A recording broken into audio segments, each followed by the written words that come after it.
Every single man or woman that I had studied who had achieved any kind of success in any field whatsoever had done it after they had made a commitment to becoming excellent in that field. And I began to look, and I began to compare, and I began to talk to people, and I speak to thousands of people virtually every month. I found that I never found a single person who was successful who was not excellent at what they did.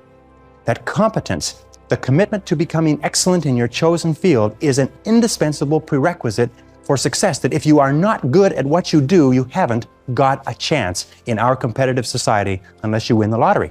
That success is predictable if you commit yourself to becoming excellent. It does a whole lot of other things within your mind, but if you commit yourself to becoming excellent, it changes everything about you. And only the top 5 or 10% are excellent. You've heard the rule, the 80-20 rule, the Pareto principle, that the top 20% of salespeople make 80% of the sales, that the bottom 80% of salespeople make 20% of the sales. Do you know what the difference, the ratio is there? The ratio is the difference between 16 to 1. That the average income of the people in the top 20% is 16 times the average income of the people in the bottom 80%. Now, let me ask you a question. Does it mean the people in the top 20% are 16 times better than the people in the bottom 80%? 16 times more experience? Do they work 16 times the number of hours? Do they have 16 times the number of years of education? Are they 16 times more handsome? Are they 16 times anything? You know that it's not humanly possible to be twice as smart as somebody else. Isn't that amazing? And one of the things they found is that the key to this was that each one of these agents had made the commitment to become excellent early in their career. They didn't say, I'm going to go into this and I'm going to earn a living. They said, I'm going to go into this and I'm going to be the best. And they read every single book written by the top agents, and they went to every single seminar, and they listened to every single tape, and they spent every single hour they could with other successful people learning what they needed to know to be successful. You must commit yourself to excellence. You must commit yourself to becoming the best. And the wonderful thing is that excellence is a journey. It's not a destination. You never get there. Complacency and satisfaction are the key enemies of excellence. But once you commit yourself to becoming excellent, the whole world opens up for you. A very important point of excellence is just means simply this: do your best every time out and always strive to do it better. Do your best every time out and always strive to do it better. Remember, it's usually the last 5 or 10% of any job or project that makes all the difference. And what we do is we get to 90% done, and then we start to drag our heels. We start to put the paperwork aside. We start to think of excuses. We start to do what is fun and easy rather than what is hard and necessary. A second point with regard to excellence is this, is that if you are not excellent in your field, you don't go anywhere. You're locked in place. I had a young man come up to me at an employment seminar not long ago, and he said, there's no opportunities in sales. He said, I just got laid off. And I said, young man, I said, if you were good in your field, you would not have been laid off, because good salespeople are the rarest people in our society.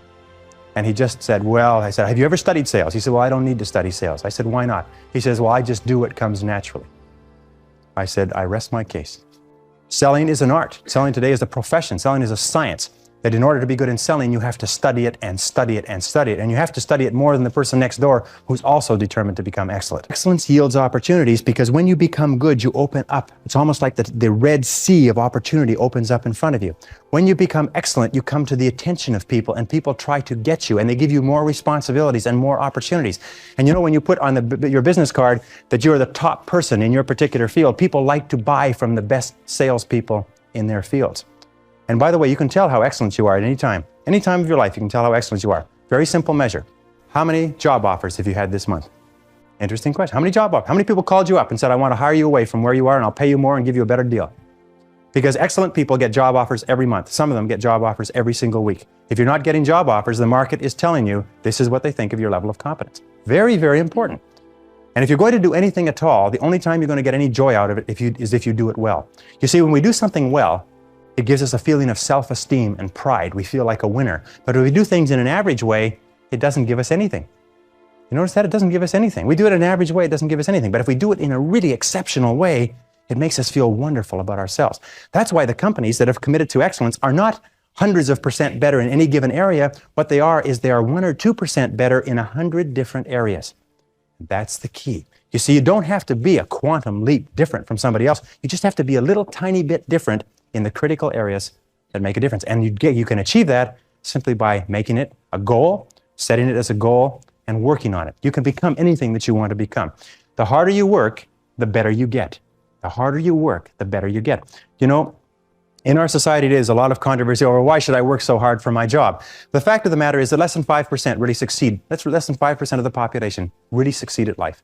Of 100 people working today, only 1 will be wealthy when they retire. 4 will be financially independent. 15 will have some savings.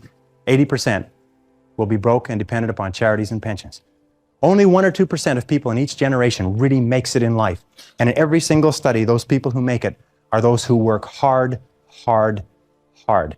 And if you think that it's hard to be successful, try being a failure. Try coming to the end of the trail with no money, dependent upon pensions, and you don't know what hard is until you try living like that. But if you work hard, the average self-made millionaire in America works 12 to 13 hours a day, works about 60 to 65 hours a week. I'll tell you this with regard to hard work, that in our society, you only work 8 hours a day for survival. Everything over 8 hours is for success. And if you're only working 8 hours a day, you're in trouble. If you're only working 8 hours a day, you better have a rich uncle, or you better have somebody else who's going to take care of you, because 8 hours a day only gets you survival in our society. Because it's so competitive that somebody else is working 9, they've got an edge on you. Somebody else is working 10, they've got a bigger edge on you. Every hour over 8 that you invest is an investment in your future, is an investment in your success. And if you put in the hours over 8, whether it's studying or reading or working, if you put in the hours, it will pay off, and it will pay off in spades. It's like throwing seed in the ground. When you throw a seed in the ground, the plant that comes up is not just one seed, it's hundreds of seeds. There's a crop that you put in, but you must put the seed in the ground first. The market only pays excellent rewards for excellent performance. It pays average rewards for average performance. It pays below average rewards for below average performance. And I talk to men and women all over America who are unhappy, and they're sad, and they don't like their work, and you know why? It's because they're not good at what they're doing. And let me give you a couple of key points. First of all, you'll never have a feeling of self-esteem and self-worth. You'll never feel wonderful about yourself until you know that you are good at what you're doing. Number 2 is, if you do not love your work enough to want to be the best at it, get out of it the way you would get out of a burning house. Do not stay at a job that you do not love, because it is the high road to failure, dissatisfaction, frustration, and unhappiness in life. Consistency is absolutely critical. You can have all of the others, but if you're inconsistent, it's going to really hurt you. Consistency means that dependable, steady, predictable work is always vastly superior to spurts or flashes of brilliance and genius. That the person who is like the tortoise, who just plods steadily away, old steady Eddie, is always the person who tends to be more successful than the one who flashes here and flashes there, but cannot be counted on over the long term. Be consistent in your relationships. Especially be consistent with your family, be consistent with your friends, be consistent with your boss, be consistent in your work. Make it so that you are the type of person that everybody can depend upon, that people will believe in and they'll depend upon, and they know that if you say something, that you'll do it. That if you say you will be somewhere, or if you undertake a responsibility, that you will fulfill that responsibility. That sort of consistency, that sort of dependability is one of the most valuable things in the world of work today. I work with so many companies, and I have staff that work in my companies, and I know that the greatest joy that an employer can have is to give a person a job and know that it'll be done. And the most aggravating thing in the world is to give a person a job and have no idea if it'll be done to a particular quality, if it'll be done on time, or anything else. Just being the steady person. You don't have to be a genius. You don't have to. One of the things that I found, if I can pass this on to you, one of the things that I found when I was a young man, this cost me about 10 years of life, by the way, not 10 years so much, but 10 years in that I thought that you had to have good grades in school in order to be successful. And then later I thought that you had to have a university education in order to be successful. And then later I thought that successful people are people who are somehow better than you and I. They somehow have unique talents, that somehow the gods have descended from Olympus and touched them on the heads. But one of the things that I found is that nobody is better than you or I. When you see men or women accomplishing great things, they're not better than you or I. They're not different from you or I. They're just doing things in a different way. You look at a person you went to school with who's now doing surgery as a doctor. The person's the same person, except that they've learned how to do surgery. You look at a person who you went to school with who is now an outstanding success in a particular field. All they've done is learned how to be a success in that field. And consistency. There's a law of accumulation in the universe, if I can pass this on. A law of accumulation that says that even though you do 100 things or 1,000 things that you don't see, eventually they accumulate and they gather a force of their own.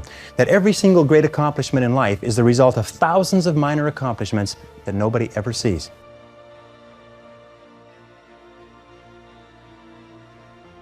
Achievement means moving forward.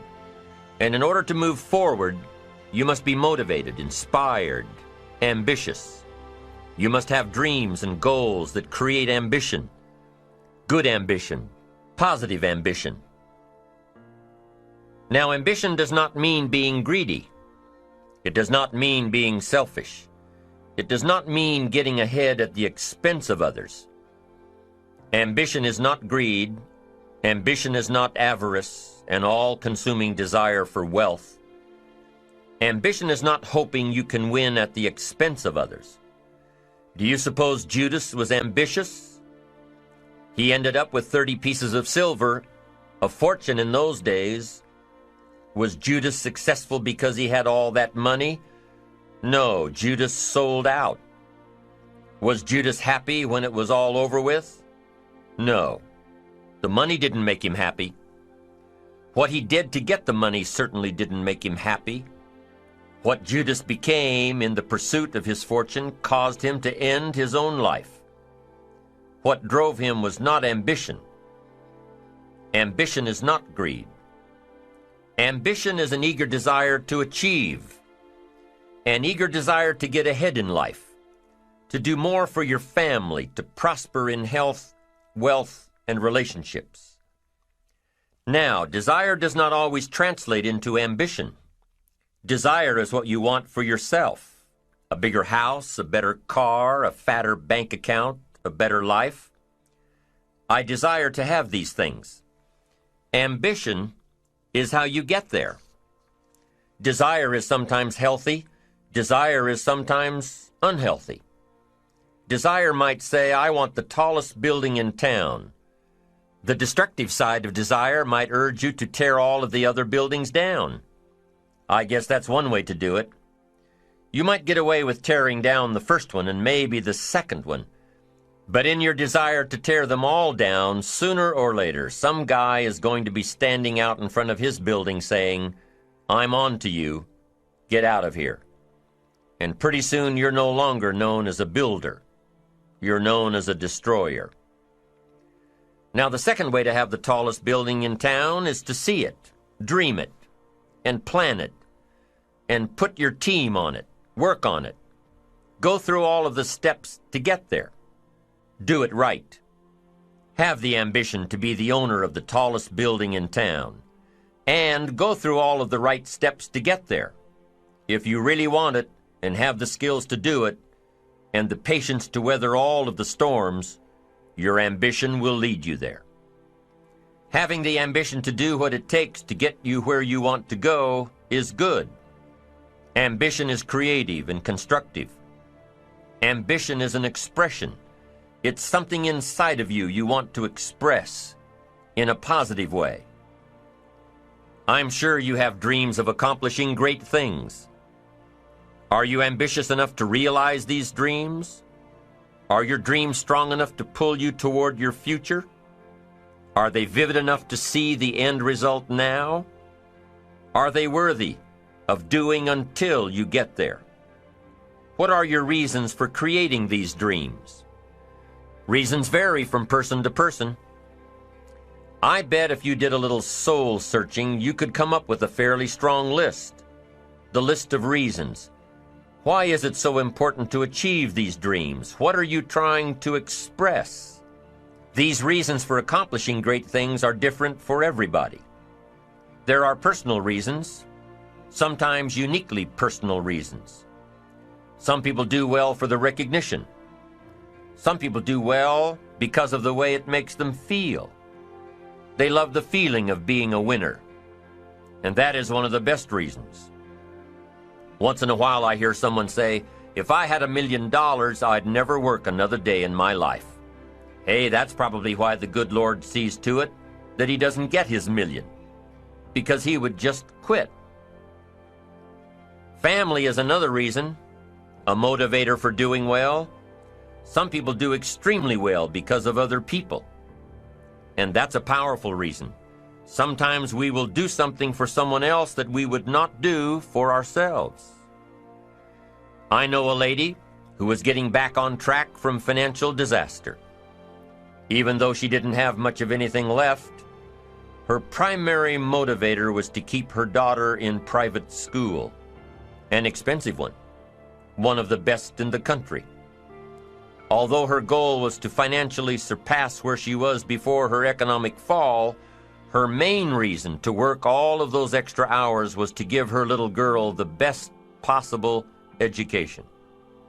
As you can well imagine, wanting to do something for someone else led her to all sorts of other accomplishments as well. How fortunate are the people who find themselves greatly affected by someone else? It's powerful. What has you getting up early, hitting it hard all day, and staying up late? What has you inspired? What are your reasons for doing well? What's at the core of your quest? What is the power behind your ambition? Next, in enlightened self-interest, life responds to deserve, not need. Life responds to deserve, not need. Life was not designed to give us what we need. Life was designed to give us what we deserve. What we deserve. Once you understand that little life principle in your own self-interest, I'm telling you, it's life-changing. The ancient law does not go like this: if you need, you will reap. No, it doesn't work that way. A lot of people out there are hoping it works that way, but no, it doesn't. The ancient law goes like this: if you plant, you will reap. If you sow, you will reap. Somebody says, well, I really need to reap. Well, then you really need to plant in your own self-interest. Your own self-interest needs to be educated in how to plant, how to do it so everybody wins, because life doesn't respond to need. You can't go to the soil and say, I need a crop. The soil just smiles at you. And here's what the soil says: don't bring me your need, bring me some seed. Bring me some effort. Bring me some discipline. Bring me some interest. Bring me some service. Bring me these things, and I'll return to you multiplied by 2 times, 5 times, 10 times. You can't come with need. You've got to come with seed. You've got to come with willingness. You've got to come with skills. You've got to be willing to learn, willing to change, willing to grow, willing to put yourself out, willing to stand up to the bad weather, willing to pull out the weeds, willing to nurture. That's the only way you get a return. Once you understand these principles, self-interest now truly becomes an exciting challenge, making sure everybody wins. Enlightened self-interest makes sure that everybody wins. Now here's another one. If you want to find, you must search. And if you search, you will find. In order to find, you must search. You must go to church. You must go to the seminar. You must go to the library. You've got to go to the bookstore. You've got to go to the class. You've got to go to the training. You've got to go searching. Why? If you search, you will find. You'll find ideas. You'll find inspiration. You'll find hope. You'll find contacts. But you've got to be out there, on the search, on the look. Life reserves its treasures for those who deserve it, not those who need it. One of the people on the program, Lifestyles of the Rich and Famous, who had become successful as a singer, they said, isn't it wonderful that you've become so successful as a singer? She said, yes, it's wonderful. She said, but when I'm up on stage in Las Vegas and I'm making $50,000 a week or whatever it happens to be, she says, nobody sees the 16 years that I spent traveling around, living in a van, singing in cheap honky-tonks where people throw up on your piano and get drunk on the floor in front of you. Nobody sees the 16 years of living on the road, living at an average of less than $5,000 a year. What they see is the person up there on the stage. But every single great success was at one time a failure. And they failed and failed and failed and failed over and over again. And all great successes are a story of failure, failure, failure, failure, failure. Outstanding success. Boy, ain't he lucky. Isn't that right? Boy, he was lucky. He sure had the right connections. So consistency is important. And even if you don't see yourself getting the results, be consistent. Keep working. Steady, steady, steady. Knowing that you're accumulating. You're putting yourself on the side of the angels when you're working consistently. Finally, with regard to consistency, guard your integrity as a sacred thing. As Ralph Waldo Emerson said, nothing at last is sacred but the integrity of your own mind. Never compromise your integrity for anything, and never compromise your peace of mind for anything. You see, compromising your peace of mind is a way of compromising your integrity. Never do anything that disrupts your peace of mind. If it makes you feel unhappy, get out of it. Don't stay in relationships, don't stay in jobs, don't stay in situations that cause your peace of mind to be disrupted, because your peace of mind is the highest good that you have. And a person who practices consistency consistently structures their life so what they are doing is being true to themselves. What they are doing is living up to the very best that is in them as a human being. And that takes tremendous courage. It takes tremendous courage because it's so easy to go along with the crowd. But you'll never be really happy unless you know that you are being true to yourself and completely true to yourself. I have found that the ability or the willingness to make a complete commitment to a job, a commitment to a relationship, a commitment to a profession, to make a commitment is one of the hardest things that human beings do. That very few people make commitments. That most people in this room, I hate to say it, most people in this room are not totally committed to their work. Oh yeah, they're doing it, they're in it, they're doing a reasonably good job, nobody's fired them yet, right? But they're not committed, their whole heart isn't into it. And yet no success is possible without commitment. Who is it that Emerson said that every great achievement is the triumph of enthusiasm? That the ability to commit yourself enthusiastically, wholeheartedly, 100% to what you want to do is the starting point of all achievement? That if you cannot commit yourself wholeheartedly, it probably means that it's not right for you? And that all of us in life seek for something that we can commit ourselves to. Alan Cox, in his book, The Achievers, which came out last year, found that the executives in the corporations that he studied who achieved the very most in the shortest period of time had found the proper niche for themselves and had lost themselves in their work. Dr. Shirley Blotnick's study of self-made millionaires, 83 out of 1,500 people became self-made millionaires over 20 years. He found that the one quality that they all had in common was that they picked work that they loved, they specialized in that work, they became very good in it, and they eventually became paid very well for it, and then they held on to the money. I throw that last one in because I know a lot of you can relate to that. They held on to the money. They didn't gamble or speculate. They were very conservative with their money. They got paid more and more, and they held on to it. One of them started off cleaning toilets on the night shift for an airline. And today he's the president of the airline and makes $1,950,000 a year. He's been with the airline for 35 years, but it's not difficult to become a millionaire when you're making $1,950,000 a year. Even with taxes, you can still do pretty well. He found that the quality that separated these people from the ones who struggled for 20 years and weren't much further ahead than when they started was that they became totally absorbed in their work. Totally committed to their work. They lost themselves in their work, and when they lifted up their head about the age of 43, 44, their accountant told them, by the way, you're worth over $1 million now. Did you know that? Most of them became wealthy without even knowing it.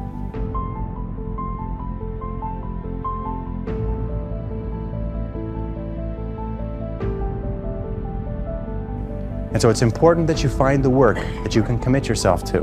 It's important that you find the relationship you can commit yourself to. And if you are an employer and you have people working for you who are not committed to their work, these people are like rotten apples in a barrel.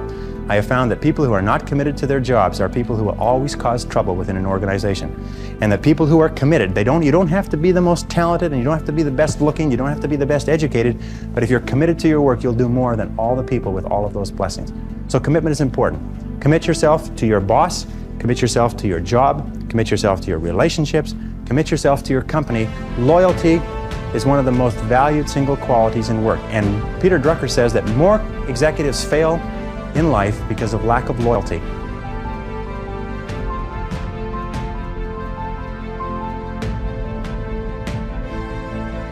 Go confidently in the direction of your dreams. Act as though it were impossible to fail. Go confidently in the direction of your dreams and act as though it were impossible to fail. And this brings us to the most important part, if I can just summarize in 1 minute. It is this, is that your true beliefs are only and always expressed in your actions. It is not what you say or what you intend that tells what you believe, but only what you do. Your actions are always the true measure.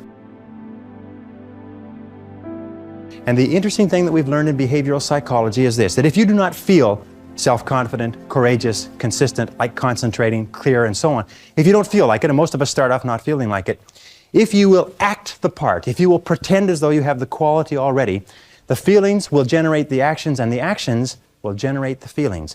That if you will act, walk, talk, and live by the same principles and do the same things that successful men and women do, even if you doubt yourself in the initial stages, eventually you will come to the point where you actually feel to the bottom of your soul like a successful, positive, confident, cheerful, optimistic, unstoppable human being. And that's the key. Act the part until you feel the part. Enlightened self-interest, giving so that you will receive, searching so that you will find, making sure that everybody wins all the way around. Enlightened self-interest needs to be educated. Enlightened self-interest says, I will learn that life is not just the passing of time. I will learn that life is the collection of experiences, ups and downs, highs and lows, laughter and tears. You must decide to act. You must have the discipline to act. Now here's what's important about discipline. One discipline affects another discipline. All disciplines affect each other. In fact, here's a good philosophical phrase. Everything affects everything else. Nothing stands alone. Don't be naive and say, this doesn't matter. Of course it matters. It all matters. Some things may matter more than others, but everything matters. If you'd rather sleep in than go for a walk around the neighborhood, pretty soon it will matter. If you'd rather spend your money instead of saving it, pretty soon it will matter. If you'd rather put off a letter to an old friend instead of corresponding regularly, pretty soon it will matter. If you'd rather work late every night instead of going home and spending time with your family, pretty soon it will matter. It all matters. Every letdown affects the rest. If you won't walk around the block, you probably won't eat right. And you probably won't buy the books. And you probably won't attend the seminars. And you probably won't spend your money wisely. And after years of this, it all adds up. So the key to reversing this process is to start picking up the disciplines. It does matter. It all matters. Now, here's the positive side. Every new discipline affects the rest. Every new discipline makes a difference. That's why action is so important. The smallest action, the least action. The action that you won't think will matter. It all matters. Take it. Because when you start accomplishing and the value starts to return, you'll find inspiration to do the next one and the next one and the next one. If you start walking around the block, it'll inspire you to start eating right. You start eating right, it'll inspire you to get a book. You get a book and it'll inspire you to get a journal. You get a journal and it'll inspire you to develop some skills. Disciplines affect each other. Lack affects the rest of your life. The key is to diminish the lack. One of our greatest temptations is to just ease up a bit. To do just a little bit less than you're capable of. To take a little break. Somebody says, it'll just affect my sales. No, it'll affect your consciousness. It'll affect your philosophies. It'll affect your home life. It'll affect everything. No, you can't ease up a bit. That's what vacations are for. When you're at work, work. When you're on vacation, rest. Wherever you are, be there. If you think about vacation when you're at work, you'll surely think about work when you're on vacation. You'll just mess it all up. So be disciplined. Get involved. Do all that it takes to get the job done. Get your health back. Get your bank account where it's supposed to be. Get your family in order. Get disciplined, be disciplined every day. When you set up the disciplines that give your life structure, miracles can happen. Multiplied. And I'm telling you, anybody who wants to make a drastic change in their income can do it. I was broke at age 25 and a millionaire at age 31. Everything around me was the same. I changed. I refined my philosophy. I read the books. I took the classes. Started looking at life a little differently. I'm telling you, it works. Now, there are 6 principles of building ambition that we will discuss as we go through this program. These principles work together, creating and directing energy. Directing your energy toward achievement. Directing your energy toward self-expression. Right now, we'll touch on the 6 principles in definition only, and later in the program, we'll get into each one separately. Here they are, the 6 principles of building ambition. Number 1, positive self-direction. Knowing who you are and where you want to go. Accumulating the knowledge and being prepared for opportunities that come your way. Number 2, self-reliance. Taking responsibility for your own life. Taking responsibility for whatever happens to you. Knowing that you have made the conscious decisions that are now affecting your life. That what's happening in your life is the direct result of your activity. Counting on you. Number 3, self-discipline. Ambition at the daily level, knowing that you can reach your goals one step at a time, one day at a time, one activity at a time, and doing everything it takes to get there, every day. Number 4, self-enterprise. Consistently being able to create opportunity, and consistently being able to take advantage of it. Being aware enough to see it, skilled enough to make it work for you. Number 5, working with others. We must make ourselves stronger to benefit us all.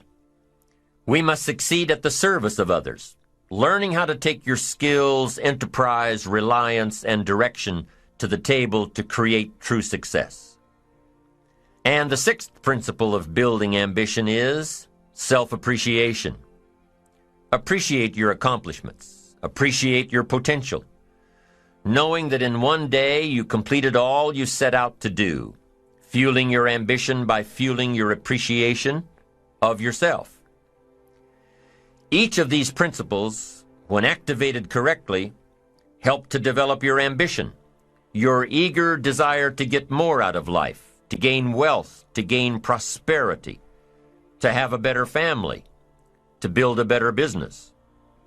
All of these principles work together in creating and directing energy toward achievement and self-expression. The easiest and most effective means of forming a good attitude habit is to begin to act as though you have a good, positive, expectant attitude toward life. That's right. Begin right now to walk, act, and look as though you belong to this group. If you're already in the top 5%, you'll know what I mean. If you've never tried it, you'll be amazed at what happens.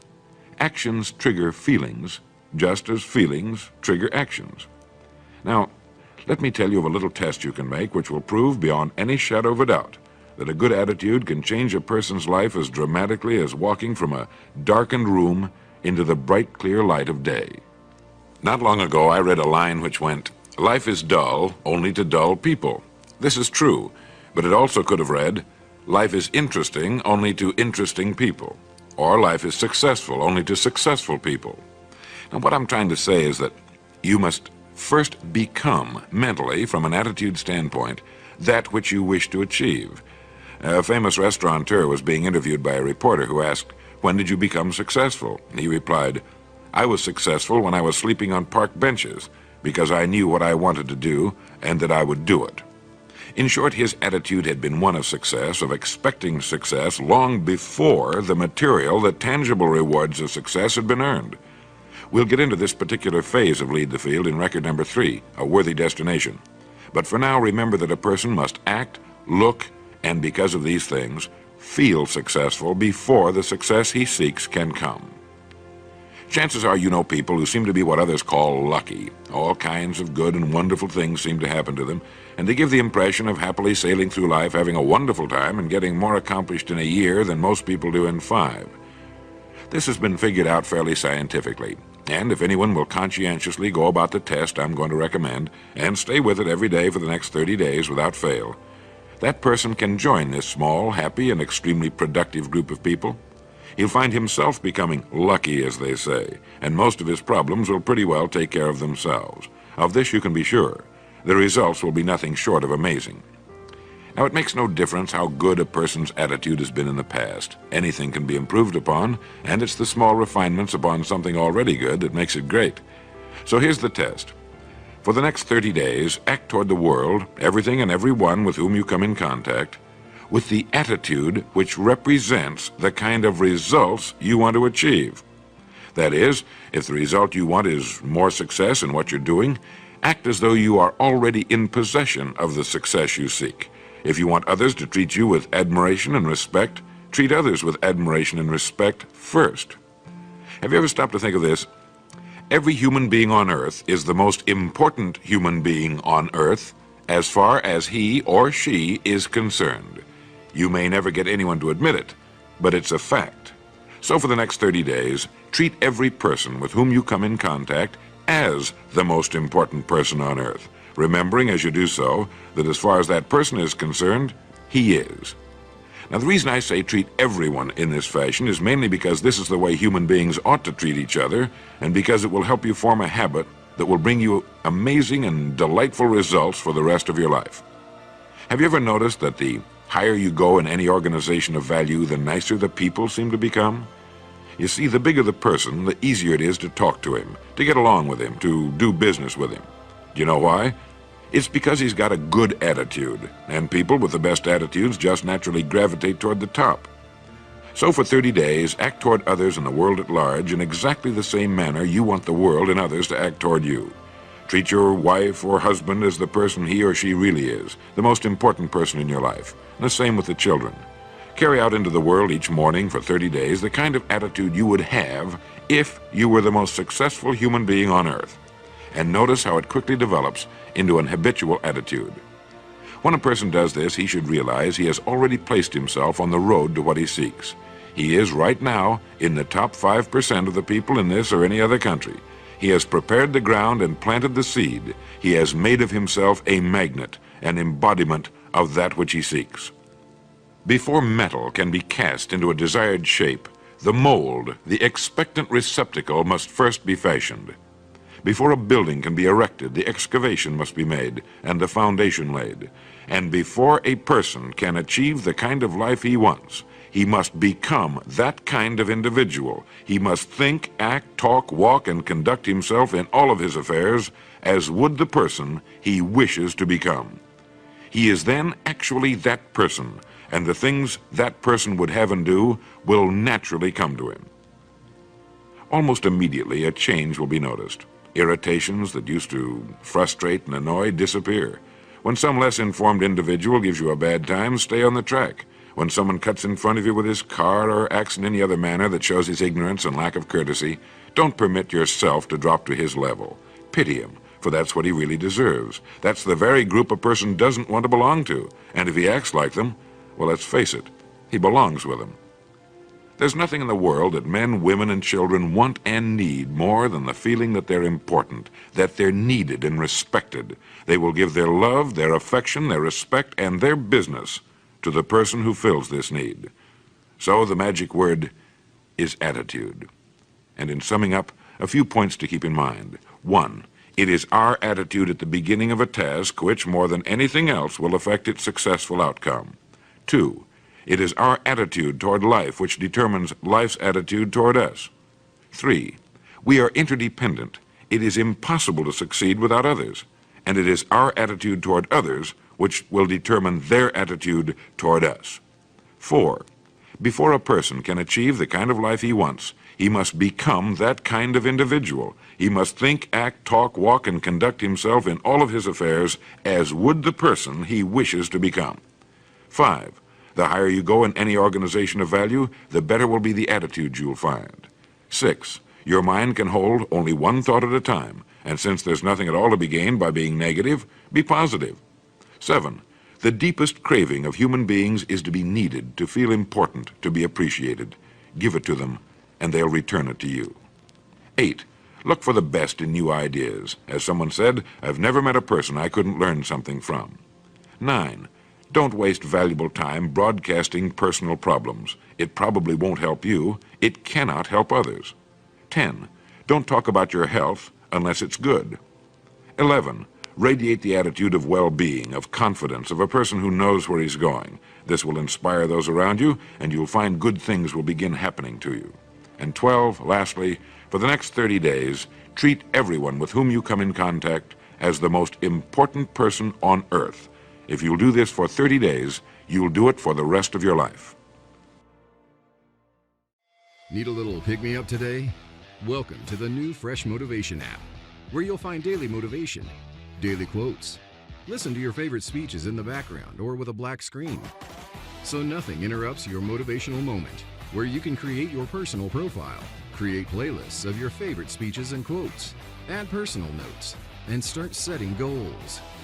Fresh Motivation, the home of motivation. Get it now for free on Google Play.